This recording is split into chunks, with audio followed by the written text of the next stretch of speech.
Well, first of all, thanks for the invitation, Birgit. For all the rest of you in the room, we know each other for exactly 20 minutes. We've met here face to face for the first time today. But thanks to the network, the community, I have this honor to be here with you today. And yeah, let me start this 20 minutes. I'm the Joker, yes, not an alumni. Still humbled to be here. I'm from Cologne, I live here. I've got good friends who have attended this great school, and I know a little bit about it, but it's actually the first time that I can experience it myself.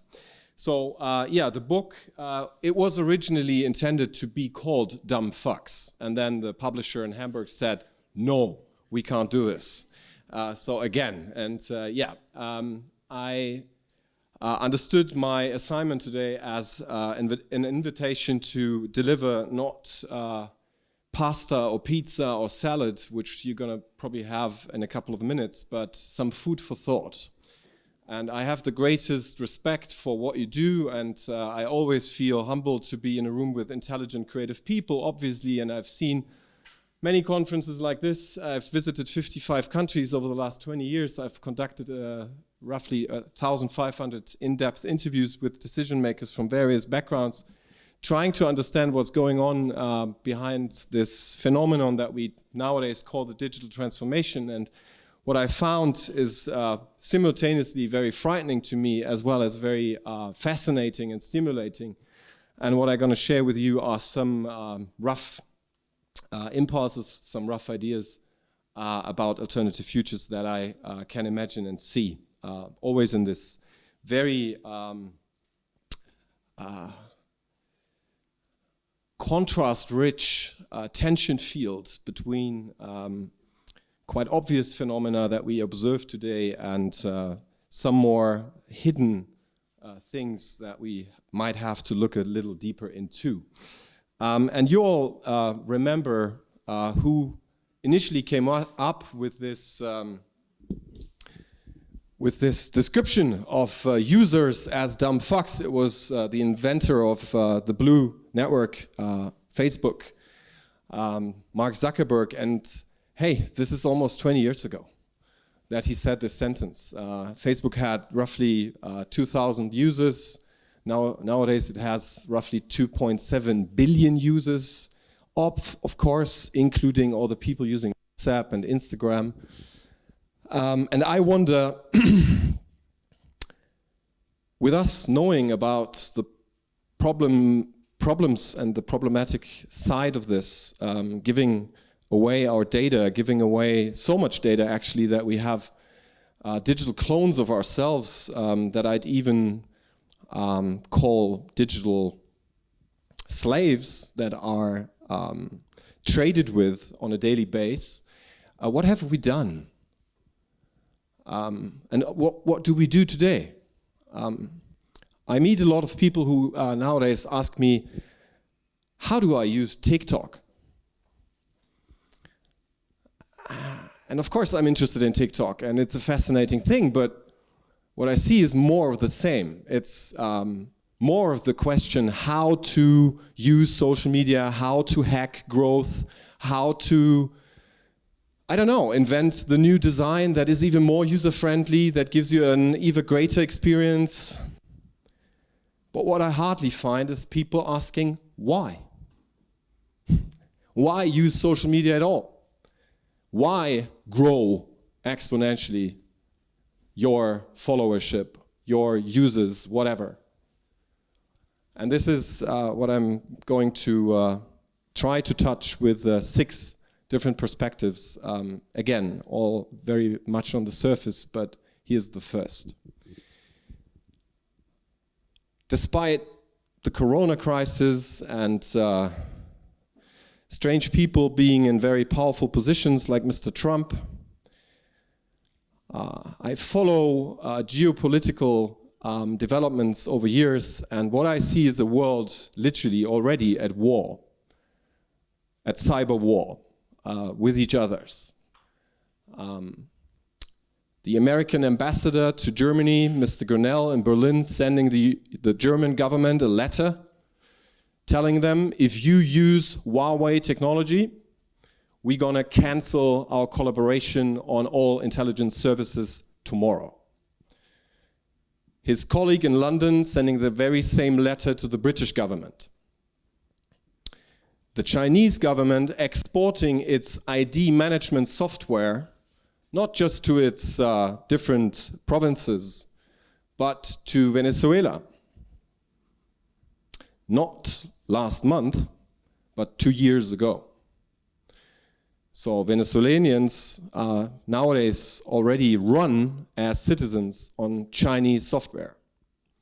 China building a new Silk Road infrastructure super system that includes the Sesame credit systems, a social scoring system, where we as Germans or Europeans tend to, in my humble opinion, look at it with a quite interesting arrogance, going like, strange Chinese perspective, we don't have to do anything with this. Well, we do. Every company that is somehow involved in these infrastructure projects, architecture, real estate, design services will be scored following the Chinese Sesame credit system, and probably you're gonna be prohibited from access to the Chinese market tomorrow. To make this a bit more concrete, what I see is 7 data regimes emerging while we still watch the news and we see presidents and parliaments, and we maybe see the United Nations coming together for conferences of parties in Madrid or in Paris 2015. Well, actually we have already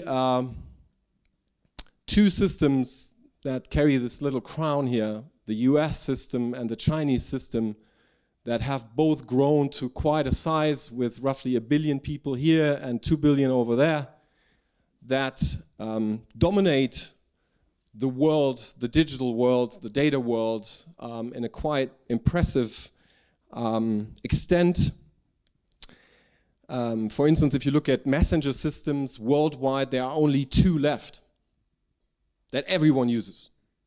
200 countries, 2 messenger systems. You're either with WeChat, run by Tencent, or you are with the Silicon Valley system, mainly driven by Facebook and the services that are named.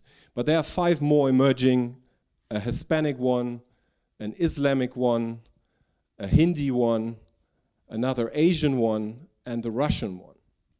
They are in a bit more premature stage right now, but what they all have in common is critical mass. So this is always billion people, 500 million here, 1.5 here. And looking at the center of this map, which is of course very biased, because we're in Europe, there's nothing. There's no idea, there's no structure, there's no economy around this, no stand that we could take against these global regimes, against these global ideas just yet. So maybe it is up to you to change that. And this might have to do with new identities. It might have to do with the idea of social citizenship. I encourage you to look into concepts like Asgardia, which is the first space nation that we have on Earth. It's an actually existing nation that is based on a satellite. It has 600,000 citizens already. It has a parliament. There is Liberland, which is a country, a new country, at the borderline between Croatia and Serbia. That is very tech-driven and takes a very libertarian approach. There is Peter Thiel, one of the most effective venture capital investors, who is very interested in seasteading, which is the idea to build new societies based on islands, artificial islands, former drilling platforms and stuff. Then there's of course the whole Internet 3.0 development, blockchain, decentralization, the idea to create government as a service. Estonia, running an electronic residency program for foreigners since 2015. And in this year, 2020, in Estonia, so we are talking about a European Union membership country, there will already be more companies established by electronic Estonian residents that carry a Turkish passport, an Indian passport, or a Bangladeshi passport than there are companies run by organic Estonians. So we're talking about reality here, not about science fiction. And nation building, designing nations, designing systems, I think that is something on a larger scale that we need to tackle. The second huge trend or issue is one that we are usually touching upon using descriptions like climate crisis. We all know about Fridays for Future. I don't have to explain you anything about Greta. But the answers that we see, even a European New Green Deal, is looking at the year 2050. And I've seen a baby in this room. This will not serve this human being's purpose. Because until 2050, the world as we know it today, as we use it today, still is going to be gone. And don't take me wrong, I'm a very optimistic person, and if you should take a look into the book, you will understand why. Because I'm absolutely convinced that we're not only dumb fucks, but that we are also a very awesome species. Look at what we've all created together already. Incredible systems, we're even talking about artificial intelligence now, but we really need to get our asses out of our chairs and open up to a new radical, I think, way of acting on our insight. And there is this great conflict showing itself now between the Holocene and the Anthropocene. It's the welcoming in a world where the one defining force on this planet has become us. We change the weather, even that. And we need to live up to that. And we don't, because we still use structures, infrastructure, processes, models of thinking that were born out of the 19th, out of the 20th century, but it's 2020 already. And we're soon going to be 10 billion people. So we have to do something bigger. One bold approach could be not just to look at a European New Green Deal, which is pretty much a rather hollow package of existing budgets and some promises that most of the politicians that explain it now, that campaign with it, won't have to live up to. They won't have to hold up to their promises. But what we might need is truly a global Marshall Plan that has the dimension, the volume of what we're actually currently doing, and for 10 years we do this already, with the financial markets. We print, we invent money on a monthly base in billions of dollars, of euros, of yen. And we don't really notice, right? All we see is stock markets going up despite Corona. But this narrative of this economy that we're still using still kind of sticks. While it shouldn't, because it's broken.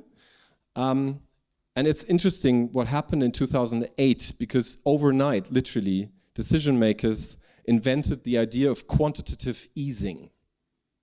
Quantitative easing. This is the professional technical term that describes the invention of money. Why not have a qualitative easing instead, or as a surplus? That helps us to literally turn around the way we use the natural resources that we have, including human resources, resourceful humans, very, very quickly. And if you watched the news yesterday, it was pretty much what Greta suggested to the European Parliament. She said, we need to do a plan that has an idea about what we're going to change and how we're going to act, not in 2025, 30, 40 or 50, but in April 2020. What are we going to do tomorrow and the day after tomorrow? Can we break it down, please? Can we have an action plan?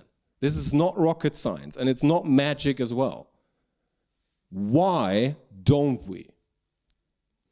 Why do we go back to the meeting tomorrow, creating just another product, service, the way we did it 50 years ago?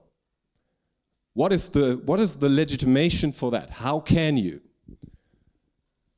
So that is us thinking about new economies, not talking about new stock markets here, immediacy, acting now, and of course also new politics. Just out of personal curiosity, I know there are people in the room that are maybe not from Europe, but who of you has heard about Volt as a political party? That is amazingly many. First European party, European in its DNA, but that's what I'm talking about. Third one. I'm sure many of you have attended panels, conferences where people got all excited about AI. And quickly comes a term into the room which is technical singularity. And people look at 2040 or 2030 or 2028, that's the latest estimate, and expect the global computing power system to outpace human brains. And somehow everyone is fascinated and expects, I don't know what, a big breakthrough in the way we live, the way we work. Well, actually, what I think is we have passed a point of emotional singularity where we have lost and given away our mandate of control, of design, to the people running huge data systems, software, such as social media, that we all use and that fall into this strange and very powerful triangle of godlike technology. We can have video conferences with people in Australia and Burma and Brazil simultaneously for nothing, that should be somehow controlled and organized through institutions like universities or trade chambers, governments, municipalities, but they are medieval, they are slow, they are not made for this, so they don't do it, they don't give us answers, they don't give us direction, and then we are confronted with our own Paleolithic emotions. So someone attacks us in a comment with a post and we just freak out. Hate speech, fake news, that's why this works so great. So what we need is a redefinition of personhood. I'm really disturbed and irritated by so many people constantly talking about the Internet of Things and smart homes and smart offices and 50 billion things being connected. Hey, we are already connected. Why is there an Internet of Things here and us there on the other side? Well, what we would actually need is transhumanism, define our relationship with robots, with beings that are something in the middle, ubiquitous AI, where we have this just as we have mobile phone coverage, algorithmic governance, so a new source of truth through data that needs to happen in an ethical framework, of course, and of course transparency. I'm sure we would learn that we already have everything that we need to overcome the challenges and problems that we face. So, some more with the remaining 2 minutes, 1 minute. Okay, we've got G20, G8, G7, Russia's out for the moment. Does anyone know about D9? There you go, 10 years. The 9 most advanced digital governments of the world. They got together, they call themselves D9. Why aren't they talking to each other? Why don't we demand them to talk to each other? Why don't we make them sit together for something like an Earth Futures Council, where we have especially the big companies, GAFATA, Google, Alphabet, Facebook, Amazon, Tencent, Alibaba, join them so we can call them into duty, remember democracy, ask our delegates to take a stand for what we want from them. Think about intergenerational futures contracts, not only for the people living already, but the people living tomorrow, and build a new global design. That's the timer. Said that already, exponential growth is lethal. What we need is a new horizon for growth. I don't promote to prohibit people from eating meat or taking a flight, but we need to get a new idea of what circular means, make it mandatory, think about true cost of things. If you wear a t-shirt that has cost you less than 80 euros, you haven't paid the true price. No one has. So why do you still do this? Include all the resources that are necessary for anything we do, and then redefine growth. Why don't we? Because of this. Yeah? I need to speed up and finish because there's something else coming up, of course. Systems change sabbatical. I'm not interested in a basic income. But I'm very interested in making everyone take a systems change sabbatical and have the taxpayer fund this. Much more rewarding than quantitative easing to make shareholders of companies more rich. Playful human, what are we going to do when machines have taken over 50% of our job profiles? Tax machines for what they do. And finally, please, maybe final message, can we find a model where we welcome the 2 billion brothers and sisters that we are going to have? We're now 8 billion, we're going to be 10 billion, and what we feel is a threat. Too many. But this is no solution, because it leads to a feeling, it leads to a situation, even here in Cologne, where I meet people who say, giving birth to a child in this time is a sin. And all they've done is being born in 2020, in the 21st century. This is the end of personhood or humankind as I perceive it, which is why I define myself as a humanist, because I'm completely disagreeing that this should ever happen. And harden the purpose beyond happiness. I hate happiness officers at startups. I really dislike this. What the fuck? Yeah? Funny games and I don't know. This is not happiness. This is not genuine happiness as I think we should have it. So, who's going to shape it? You. Afternoon, I guess, the great conference, and thanks for having invited me.